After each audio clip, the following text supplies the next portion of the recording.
오늘 주시는 하나님의 말씀은 디모데전서 1장 3절에서 11절 말씀입니다. 저와 여러분들이 한 절씩 나눠서 봅시다. 디모데전서 1장 3절에서 11절. 내가 마게도냐로 갈 때에 너를 권하여 에베소에 머물라 한 것은 어떤 사람들을 명하여 다른 교훈을 가르치지 말며 신화와 끝없는 불교에 몰두하지 말게 하려 함이라. 이런 것은 믿음 안에 있는 하나님의 경륜을 이루보다 도리어 결론을 내는 것이라. 이 교훈의 목적은 청결한 마음과 선한 양심과 거짓이 없는 믿음에서 나오는 사랑이거늘 사람들이 이에서 벗어나 헛된 말에 빠져 율법 선생이 되려 하나 자기가 말하는 것이나 자기가 확정하는 것도 깨닫지 못하는도다. 그러나 율법은 사람이 그것을 적법하게만 쓰면 선한 것임을 우리는 알아. 알 것은 이것이니 율법은 옳은 사람을 위하여 세운 것이 아니요 오직 불법한 자와 복종하지 않은 자와 경건하지 아니한 자와 죄인과 거룩하지 아니한 자와 망령된 자와 아버지를 죽인 자와 어머니를 죽인 자와 살인하는 자며 음행하는 자와 남색하는 자와 인신매매를 하는 자와 거짓말하는 자와 거짓 맹세하는 자와 기타 바른 교훈을 거스리는 자를 위함이라. 이 교훈은 내게 맡기신 바 복되신 하나님의 영광의 복음을 따름이니라. 아멘. 찬송가 218장 같이 부릅시다.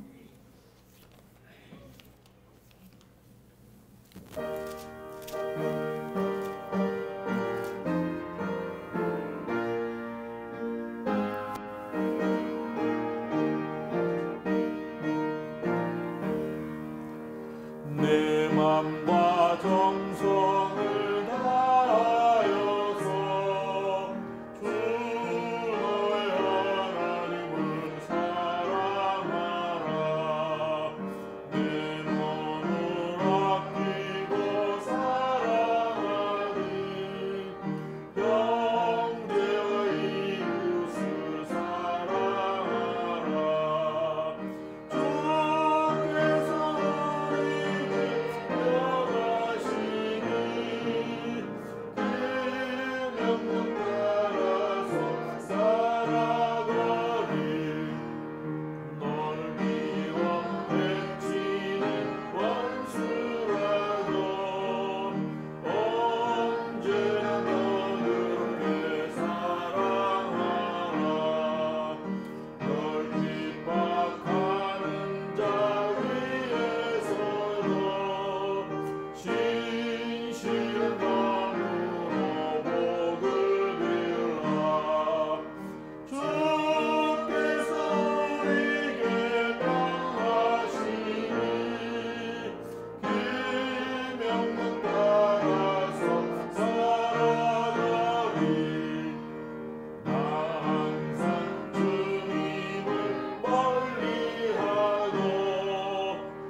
예전에 제가 한 번인지 두 번인지 세 번인지 모르겠는데 말씀드린 적이 있는 것 같아요. 여러분들이 뭐 들으셨는지도 모르겠고 들었는데 잊어버렸는지도 모르겠는데 교회를 망가뜨리는 성도, 교회를 망가뜨리는 목사가 있다고 그래요. 이건 연구한 내용이래요. 연구한 내용. 그런데 교회를 망가뜨리고 성도들을 괴롭히는 목사가 대체적으로 한 20% 30% 된대요. 그리고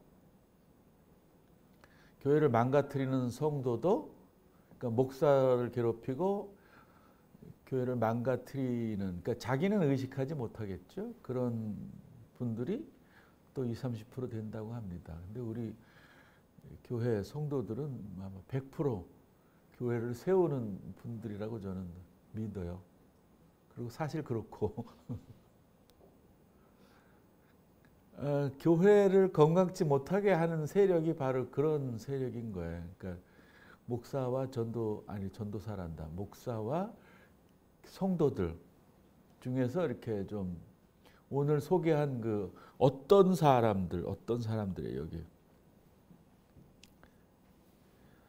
3절에 보면 어떤 사람들을 명하여 이렇게 얘기하잖아요. 그러니까 이렇게 교회를 망가뜨리고 교회를 소란하게 하고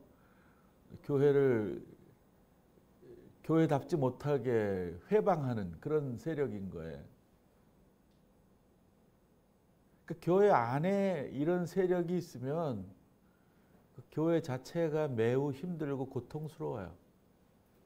그러니까 외적이 쳐들어오면은 차라리 나은데 내부에 적이 있으면 더 그 어려운 지경이다 이런 얘기도 있거든요. 그러니까 내부적으로 분열하고 갈등하는 것이 훨씬 더 고통을 주고 괴롭히고 치유되기 쉽지가 않다. 뭐 이런 얘기인 것 같아요.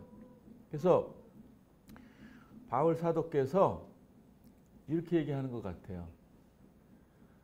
에베소 교회가 잘 세워졌었는데 이런 그 어떤 사람들, 여기 보면은 이제 뭐 다른 교훈을 가르치고 신화와 끝없는 족보에 몰두한 이런 사람들 때문에 건강하게 교회 생활을 하는데 굉장히 큰 지장을 초래했던 것 같아요.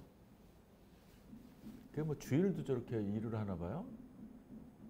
쉬지도 않고. 좀 사람은 쉬어야 되는데. 그래야 방해도 안 되고 좋은데 예배에. 되게 그 신경 쓰이네요. 애들이 떠드는 거는 괜찮았는데 저건 되게 신경이 쓰이네. 자꾸 두들겨 대가지고. 그게 이제 에베소 교회에도 그런 그 교회를 망가뜨리는 뭐 성도인지 목사인지는 모르겠는데 하여튼 그런 세력이 있어서 굉장히 그 문제가 되어서 마게도냐를 가면서 이제 노심초사 걱정이 되어 가지고 데모데를 이제 거기 머물게 한 거예요. 그게 에베소 교회에 관한 것 같아요. 뭐 에베소에 있는 뭐 전체 교우들이 에베소 교회에 속해 있는지 모르겠지만 하여튼 에베소 교회에 관한 얘기 같아요. 그래서 이렇게 찾아보니까 계시록에 보면은 이제 7개 교회가 나오는데 그 중에 하나가 에베소 교회거든요. 근데 뭐 칭찬도 받고 비판도 받은 교회가 에베소 교회인데 비판받은 거는 첫사랑을 잃었다 뭐 이런 거더라고요. 비판을 받은 것이 첫사랑이 뭔가. 그러니까 처음 그 신앙생활을 시작할 때 있었던 그 기쁨과 환희, 즐거움과 뭐 이렇게 그 감동, 감화가 이제 식어버렸다. 그러니까 구태의연해졌다 뭐 이런 것 같아요. 그러니까 이렇게 그 뭐 그걸 뭐라 그러죠? 이렇게 그냥 식어진 거 이렇게 뭐 다람쥐 쳇바퀴 돌듯이 그냥 이렇게 형식적으로 왔다 갔다 하는 거를 일컫는 단어가 있었는데 조금 아까까지 생각이 났는데 저게 신경 쓰다 보니까 또 잊어버렸어요. 하여튼 그런 그 첫사랑을 잃은 그런 모습이 있었던 것 같아요. 그래서 이런 사달이 났다고도 볼 수 있습니다. 나쁜 교리를 가르치고 신화와 족보 이야기에 헌신하는 사람들이 이제 좀 뭐 문제가 많이 있었던 것 같아요. 갈등을 야기했다 이렇게 얘기하죠. 여기서 이제 하나님의 경륜을 이름보다 도리어 변론을 내는 것이라 이게 이제 늘 그 하나님의 사랑에 입각해서 사랑의 공동체에서 복음을 전하는 일에 하나가 되지 못하고 자꾸 내 주장하면서 내가 옳다, 네가 그러다 이런 그 분쟁과 갈등이 많았던 것 같아요. 이제 그런 그 일의 중심이 이런 어떤 사람들 이 다른 교훈을 자꾸 가리키려고 그러고 그러니까 이단 사설이라 그러죠. 이제 복음에 반하는 것들을 가리키고 그 기적적인 일들 신화가 다 그런 거잖아요. 이렇게 현실 속에서 일어날 수 없는 말도 안 되는 그런 그 것들 뭐 우리로 말하면 당군 신화 뭐 이런 거 있잖아요. 성경 속에 나오는 것들도 일종의 신화인데 이제 그런 거에 막 심취해가지고 그게 마치 과학적 사실인 걸로 막 호도하고 그거를 받아들이지 않으면 큰 문제가 있고 막 이렇게 얘기하는 사람들이 있으니까 이제 그런 것 같아요. 그리고 또 이제 그 애들이 그 싸울 때 보면은 네 아버지 뭐 하냐 막 이러고서는 싸우잖아요. 뭐 그런 식의 이제 그 조상들이 얼마나 훌륭하냐 이런 거 막 따지고 이제 하는 게 이게 족보놀이거든요. 족보놀이. 이 우리나라도 이 족보를 좋아하는데 이스라엘 사람들도 족보를 굉장히 좋아했나 봐요. 그게 이제 쓸데없는 것인데 자꾸 그런 것으로 사람들을 현혹하고 믿음을 잃게 하는 일이 생겼었던 것 같아요. 그러니까 사비 이단이 준동하는 그런 그 모습이었던 것 같아요. 이제 그걸 좀 멈추게 하려고 제대로 된 훈계를 하라고 디모데를 이제 머물게 한 거예요. 그러니까 이 훈계, 그러니까 디모데를 남기게 한 목표는 교회가 사랑의 공동체가 되어야 된다라는 걸 가르치기 위해였던 것 같아요. 그러니까 가장 큰 기독교의 핵심은 사랑이잖아요, 그죠? 예수님이 십자가에 달려 죽으신 그 사랑, 하나님이 사람이 된 그 사랑, 이게 가장 큰 핵심이거든요. 이제 그걸 얘기를 하는 거예요. 그 사랑이 뭐예요? 사랑은 허다한 죄를 덮잖아요. 죄를 죄되게 하지 않고 죄를 용서하고 죄된 모습이 회복되게 하는 그런 힘이 있어요. 구체적으로 이제 그 사랑은 바울 사도께서 이제 고린도 교회에게 얘기했는데 첫 번째 오래 참는 것이다. 저도 그렇게 생각해요. 이렇게 좀 기다리고 오래 참는 것이 사랑의 열매를 가장 크게 맺는다고 볼 수가 있어요. 자꾸 성급하고 조급하고 안달하지 말고 진득하다. 옛날에 어머니가 그런 말 많이 했던 것 같아요. 어릴 때 이렇게 진득 좀 하라고. 진득하지 못하냐고. 그게 우리들에게 좀 필요한 것 같아요. 오래 참는 것. 그 사랑의 그 세부 내용을 이제 바울 사도는 얘기를 하는데 이 편지에서 순수한 마음, 순전한 뭐 마음이라 그러죠. 여기 보면은 몇 장에 있죠. 5절에 보면은 청결한 마음과 선한 양심과 거짓이 없는 믿음 이게 포함된 사랑이어야 된다라는 거죠. 사랑은 이 마음과 양심과 믿음이 있어야 된다. 뭐 뭉뚱그려도 될 것 같아요. 순수하고 선한 믿음 이게 우리들에게 사랑이고 그것이 교회 공동체에 이루어지기 위해서 디모데를 남겨서 이렇게 훈계를 한다 이렇게 얘기를 하는 거라고 저는 보았습니다. 그러면서 또 이렇게 얘기합니다. 그 어떤 사람들 나쁜 교리를 가르치고 신화와 족보 이야기에 심취해 있는 사람들은 사랑이 없다 이렇게 사랑이 없다. 갈등을 야기하는 사람은 사랑으로 하는 게 아닌 거죠. 그 공동체를 파괴할 목적이 있는 거죠. 뿔뿔이 흩어지게 하려는 거죠. 사랑이 없어서 의미 없는 쓸데없는 말만 하는 그런 사람들이다 이렇게 일침을 가하고 있는 거예요. 아무 영향가가 없다 이 말입니다. 필요치 않은 존재들이다. 요즘 그 새로운 단어가 있어요. 이렇게 뉴스를 보면 기레기라고 기레기. 뭐 목내기도 있어요. 목내기.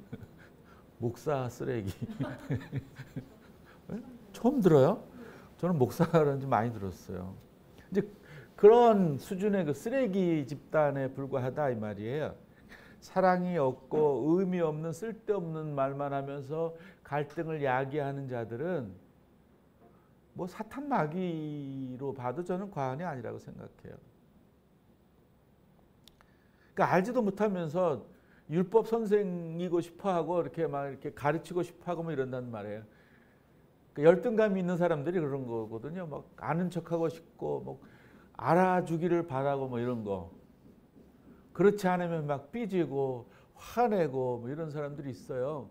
우리 교회는 한 번도 없는데 제가 예전에 있던 교회들은 막 별 삐진 사람들이 많아요. 막 안 알아준다고 삐지고 내가 아는 척했는데 모른 척했다고 삐지고 뭐 주보의 이름을 안 실어줬다고 삐지고 이름이 잘못됐다고 삐지고 하여튼 뭐 그냥 인생이 삐짐이에요.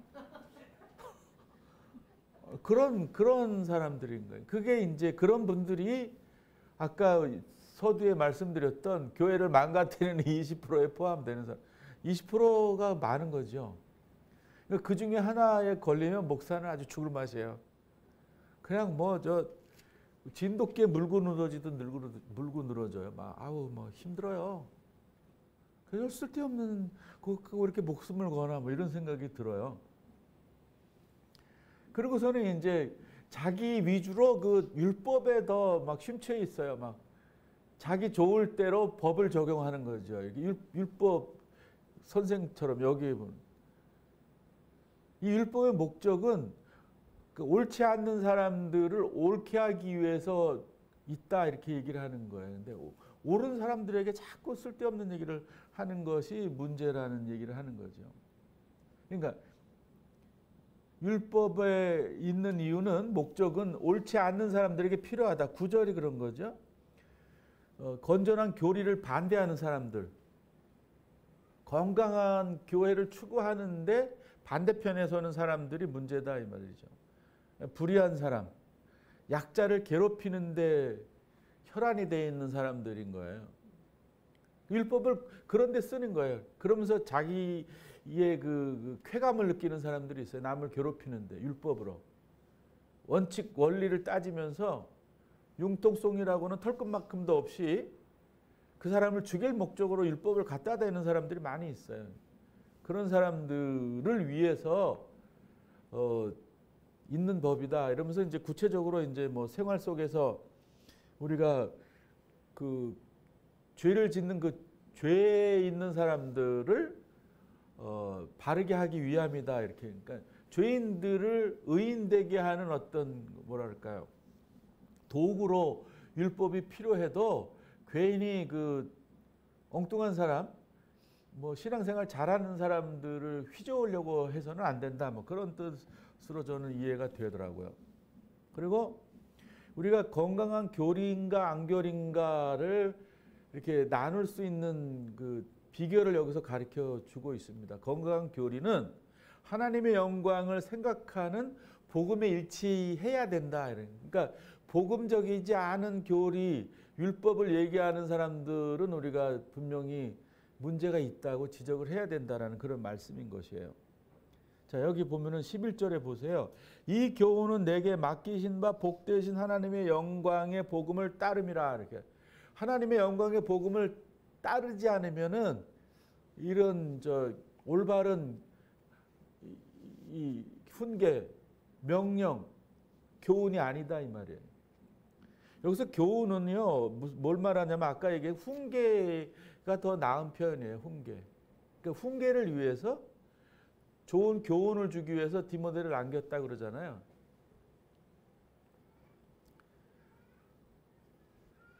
그런 그 복음을 위해서 세워지지 않은 것들은 다 의미가 없다라는 것으로 우리가 이해하면 되겠고 본질에 충실해야 되는 거.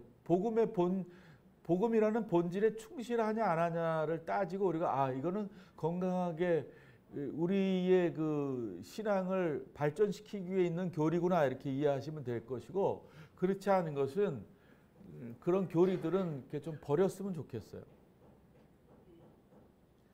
근데 많은 사람들이 안타깝게도 이 비본질적인 거에 애착해서 사는 것이 문제가 될 경우가 많이 있어요. 지금도 그렇고 여기 에베소에 있는 사람들도 그렇고. 이 비본질적인 게 뭐예요? 여기서 그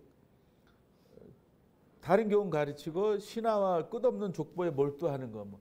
이런 류의 모습이 지금 현대에도 많이 보여지고 있는 것이 우리가 안타깝게 생각하는 바인데, 우리들도 그렇지 않다라는 보장이 없거든요. 그러니까 우리가 늘 경계하는 마음으로 나의 신앙을 돌아봐야 돼요. 나도 혹시라도 이 다른 교훈이나 이 신화나 끝없는 족보에 몰두한 사람처럼 살지는 않는가, 이렇게 생각해 봐야 될 줄 압니다.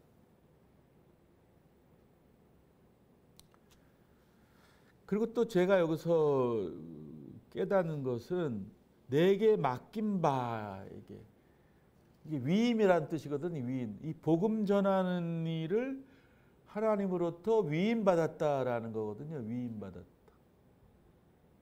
근데 많은 목사들이, 이게 이제 목회서신이라 그래요. 그러니까 목사가 목회를 이런 내용으로 잘 하라라는 당부의 편지거든요.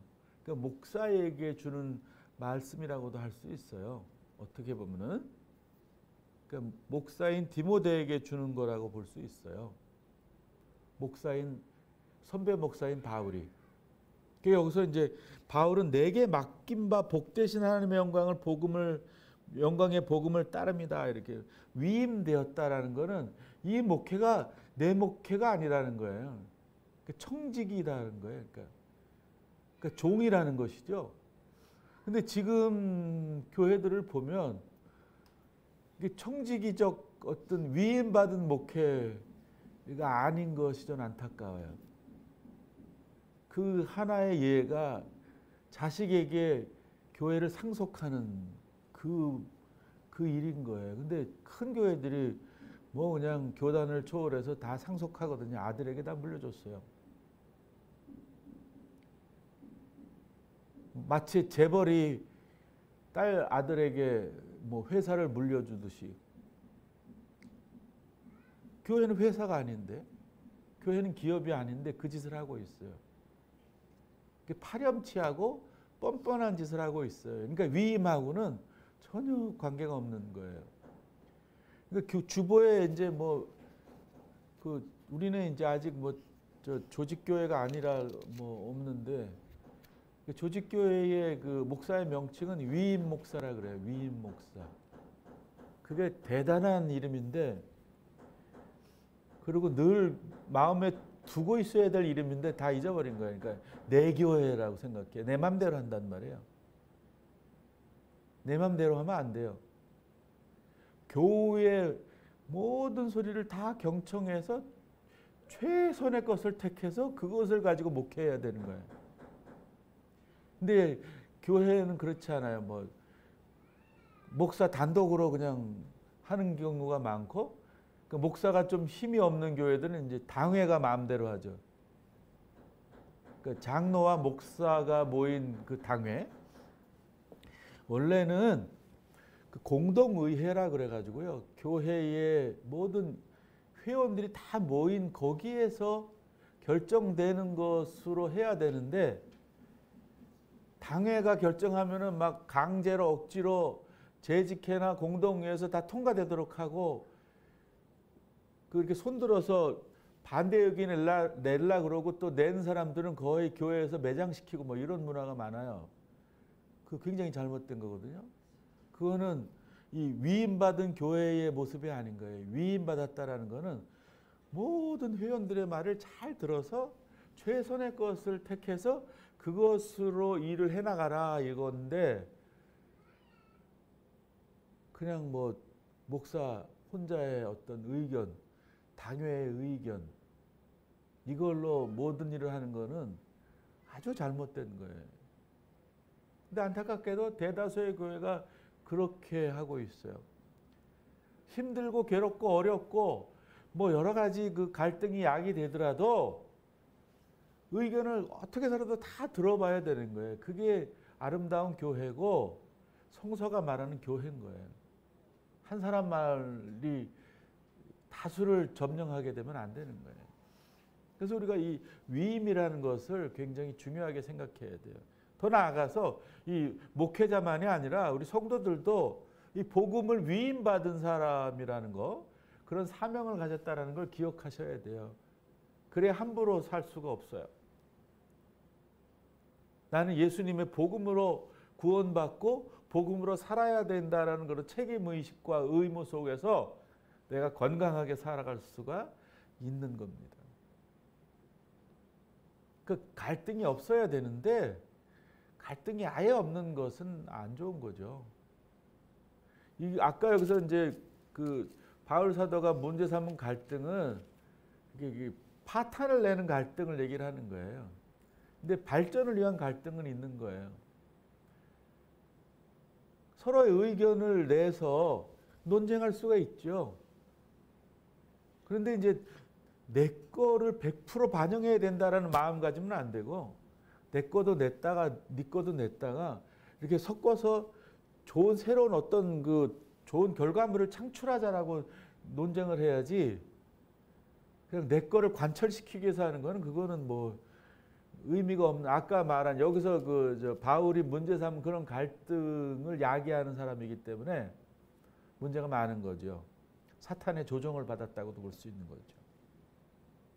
그러니까 더 아름답고 귀한 것을 만들기 위한 의견 소통으로서의 논쟁은 좋은 거예요. 그걸 얘기하는 거 아닙니다, 여기서는. 아무 말하지 말아라. 말 안 하는 게 좋은 건 아니거든요. 여러분, 자꾸 이렇게 말이 딴 데로 가서 좀 그런데, 침묵이 금이다? 침묵이 금일 때가 있는 거예요. 근데 침묵이 독일 때가 있어요. 정의로운 말을 해야 되고 옳은 말을 해야 됨에도 불구하고 침묵하는 건 그 죄란 말이죠. 아시겠어요? 그러니까 뭐 그냥 뭐 모든 침묵하면 뭐 금이 되는 게 아니에요. 쓰레기가 될 수도 있어요. 나를 죽이는 현실을 만들 수도 있어요. 우리가 침묵하게 되면. 침묵할 때는 하고 안 할 때는 안 하고. 그러니까 약자를 위해서는 침묵하는 게 좋아요. 약자의 막 뭐라 그럴까, 치부를 막 드러내는 그런 거는 정의라고 볼 수가 없어요. 어떻게 보면 강자의 치부에 대해서 막 내가 이 치부를 얘기를 하면 저자가 나를 죽일 수 있는 그 상황에 올 수 있음에도 불구하고 정의로운 얘기를 하는 게 그게 좋은 것이지, 가만히 침묵하는 건 그런 침묵은 안 좋은 거고, 약자의 그런 그 약한 모습을 막 들춰내는 건 안 좋아요. 그때는 침묵하는 게 좋은 거예요. 이해되시죠? 그래서 우리는 이 건강한 교회를 만들기 위해서 이 오늘 주신 말씀에 굉장히 귀를 기울여야 될 필요가 있어요. 교회를 교회답기 위해서. 하나님이 위임한 성도로서, 복음을 위임한 성도로서 살기 위해서 건강한 삶을 지향해야 돼요. 그러니까 교회에 5가지 뭐라 그럴까요? 할 일이 있는데, 예배와 선교와 교육과 신교와 봉사, 이 5가지 핵심 요소를 잘 만들어 나갈 수 있도록 우리가 협력하는 개인과 공동체가 되어야 되는 거예요. 방법에 있어서도 복음적이어야 되는 거예요. 근데 지금의 교회들은 상당히 상업적이에요. 상업적. 그러니까 기업이 회사를 운영하듯 교회를 운영하는 게 문제가 많은 거예요. 그러니까 상업하는 사람들은, 기업하는 사람들은 어떻게 해요? 돈을 많이 벌어야 됩니다. 그러니까 물건을 많이 팔아야 되죠. 그러니까 전략이 있어요. 그걸 이제 마케팅이라 그러죠. 마케팅. 그 기술이에요. 그러니까 이게 물건을 잘 팔기 위한 기술. 이런 것들을 교회로 들여와서 하면은 안 되는 거예요. 근데 지금 들여왔기 때문에 교회가 망조가 들었어요. 그러니까 교회를 아무리 크게 하고 재정이 풍부하게 만들어도 그런 상업적인 도구는 쓰면 안 되는데 그걸 써버렸어요. 어느 때인가부터. 그래서 교회에 위기가 온 거예요. 여러분 신학교 우리 교단 신학교만 봐도 이제 한 학교만 빼고 다 미달이에요. 제가 다닐 때는 뭐 그냥 뭐 제가 다닐 때보다 제가 졸업하고 한 10년 20년 후에 어마어마하게 그냥 뭐 서로 그 입학하려고 막 뭐 머리통 깨지게 달려들었던 것 같아요. 그래서 막 10번 재수한 사람 누가 뭐 9번 재수해서 뭐 사법고시 합격했다 그러던데 뭐 그런 식의 그 아주 그 신학교를 가려고 뭐 그냥 뭐 치열했던 때가 있었어요. 근데 지금은 미달이야 이제. 학부 신학과는 다 미달이에요. 그리고 신대원은 젊은 이제 그 학생들이 없고요. 다 이제 웬만큼 세상에서 이렇게 일하고 다른 일 하다가 늦게 이제 신학을 해보려고 오는 분들. 제가 몇 년 전에 부산에 있는 신학교에 갔었는데 거기는 신대원생들이 거의 50대 아주머니들, 집사님, 권사님들이 반 이상이더라고요. 그러니까 이게 이제 뭐라 그러죠?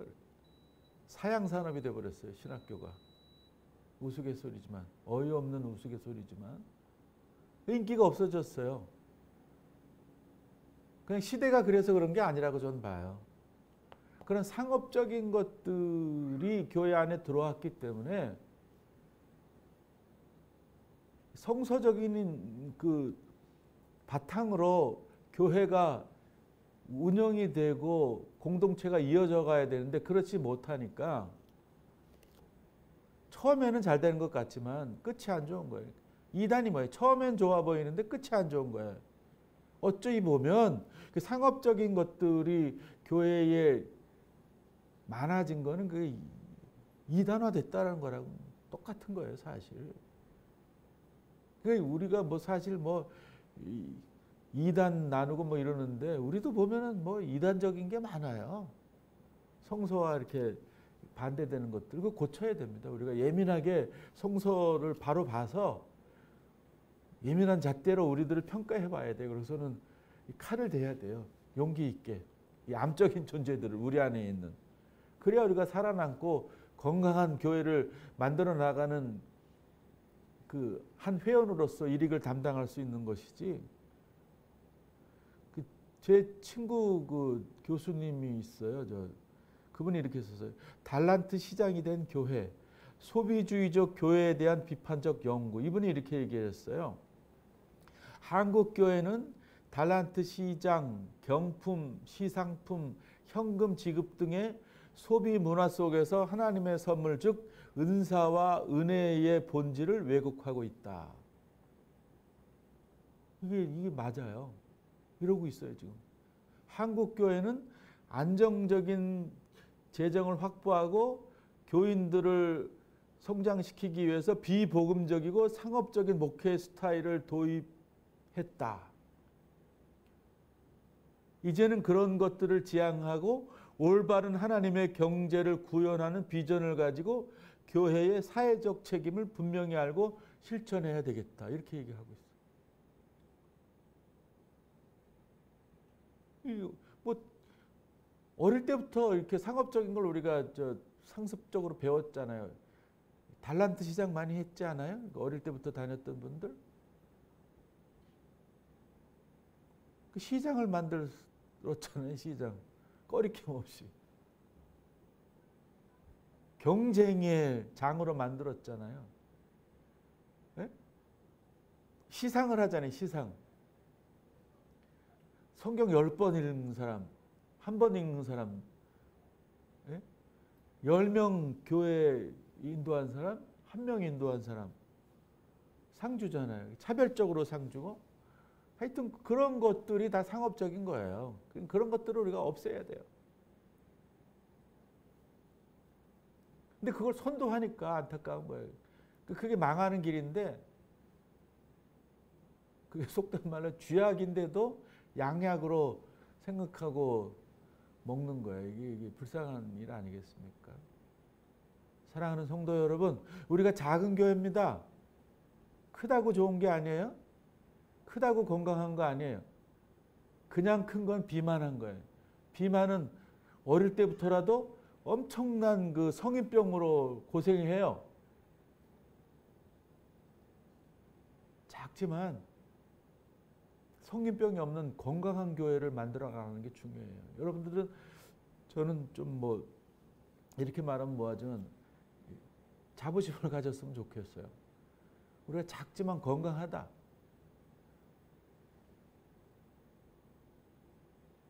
우리는 이 다른 교훈이나 이런 신화나 이런 족보놀이에 현혹이 되지 않는 오직 복음에 초점을 맞춘 본질을 추구하는 교회라는 자부심을 가지고 우리가 나아가서 하나님이 우리들에게 주신 그 복음 전파의 사명을 잘 감당해야 되겠습니다. 작다고 여러분들 뭐 이렇게 움츠러들지 마세요. 작고 큰 게 문제가 아니라 건강한 게 문제예요. 건강한 게. 등치 큰 사람 부러워요, 여러분. 늘씬하고 키가 크면 부럽겠지. 건강하고. 근데 지금은 큰 건강한 교회는 없어요. 그러니까 부러워하지 마세요. 작은 교회가 더 건강할 가능성이 커요.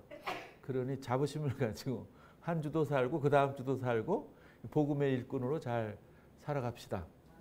기도하겠습니다. 자비하신 주님, 오늘 건강한 교회를 만들기 위한 말씀을 저희들에게 허락하시니 감사합니다. 주님 주신 말씀 잘 기억하면서 우리 개인도 건강하게 살며 이 공동체도 건강하게 하여 주시고 건강하게 주신 사명, 복음 전하는 사명 잘 감당하는 저희들 될 수 있도록 인도하여 주시옵소서. 주 예수 그리스도의 이름으로 기도하옵나이다. 아멘. 우리 찬송